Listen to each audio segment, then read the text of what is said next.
I think you could make the case easily and write it in Sharpie that the next two first overall picks of the NFL draft are playing against each other in the Superdome, the home of Drew Brees tonight, Rece.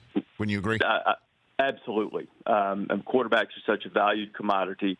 I'm sure you could make the case this year that Chase Young, hard to pass him up as the number one overall pick. But, Burrow has made such unbelievable improvements, and he's got that, I hate to use it because it sounds like such a sportscaster thing to say, but there's that it factor to it. Rich, with the advanced metrics, this guy's been on target. Now, his completion percentage is going to set a record, barring something catastrophic tonight. But his on-target percentage, he's like an 87, 88% on target from every throw this year. That's unheard of.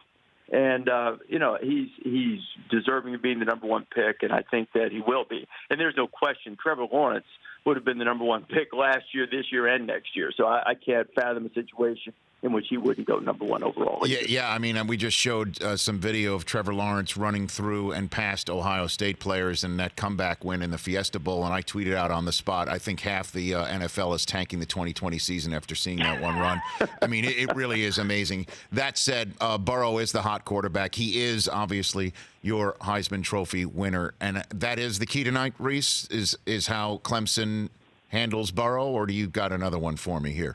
No, I think that's it for sure. There are a couple of theories. I thought Kevin Steele, the Auburn defensive coordinator, and look, they gave up 500 yards, but they did a good job against him in the red zone, and their whole deal was you're not going to fool him. He knows where to go. The key is, can you make the window so tight or the coverage so tight that he squeezes the ball and can't go where he knows he should be able to, and create that type of disruption? Auburn did a pretty good job with that. Actually, Mississippi State, of all teams, held them to fewer yards than anyone else. No one else has really done anything with them. Clemson needs to get a little bit better pass rush than they have. They're not going to get a bunch of sacks, but when they do get sack opportunities, they got to finish. Teams haven't done that against him. He's been hit 62 times in the pocket this year and only sacked, I believe, 16 times. That's a bunch of number. That's really good. Yeah.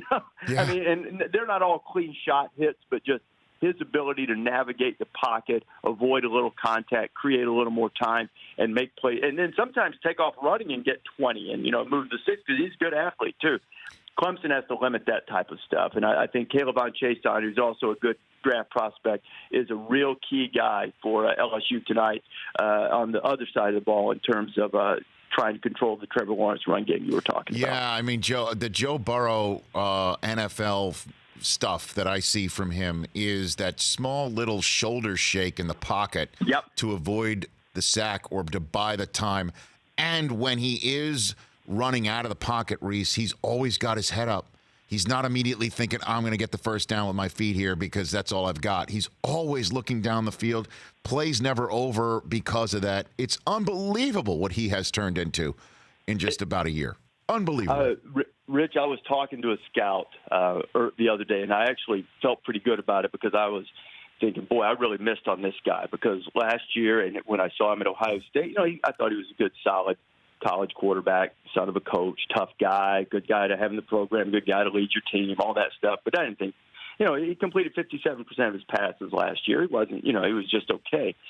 And, and to see what he's turned into has been remarkable. And this scout says to me, he goes, I've never in my career, more than 20 years, given a guy a grade 1 year, given a guy a grade in August, and then had to come back and so completely elevate my very fair evaluation of him. He said, I haven't had it happen. So I think a lot of the credit certainly is due to the offensive scheme and Joe Brady, but most of it is due to Joe Burrow. I think he's made some improvements in his mechanics and throwing motion. I think he worked with Tom House, the noted, throwing mechanics guy, the former baseball pitcher.